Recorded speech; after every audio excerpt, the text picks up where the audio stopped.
punctuality பார்க்க தாண்டி நீயும் கொஞ்சம் பர்சனாலிட்டி குடும்ப நடத்த உனக்கு இல்லை பஞ்சுவாலிட்டி என்ன விட அழகுல நீ கொஞ்சம் தாண்டி பியூட்டி உன் வாயை திறந்து பேசும் வார்த்தையெல்லாம் ரொம்ப லோக்காலிட்டி சிரிப்பு பண்ண காட்டி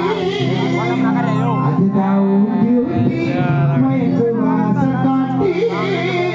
பக்கத்துல நான் ஒரு போர் தொட்டி பண்ணாத மேரேஜ் பாழாகும் பண்ணாத மேரேஜ் பாழாகும் டீனேஜ் வாழ்க்கை ஒரு பேக்கேஜ் அதுல காதல் மட்டும் கூடாத கார்பரேஷன் ட்ரைனேஜ் அவன் கொடுக்கிற டார்ச்சர் போச்சுடா என் ஃபியூச்சர் கொடுக்கிற டார்ச்சர் போச்சுடா என் ஃபியூச்சர் இதுக்கு எதுக்கு டாக்டர் ஊத்து உணரு எம்சி கோட்டர் அவன் கொடுக்கிற டார்ச்சர் போச்சுடா என் ஃபியூச்சர் இதுக்கு எதுக்கு டாக்டர் ஊத்து உணரு ஓல்டு மங்க கோட்டர் தெரிஞ்சு போச்சு எனக்கு மாறுமே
உல்லாத வாழ்க்கையில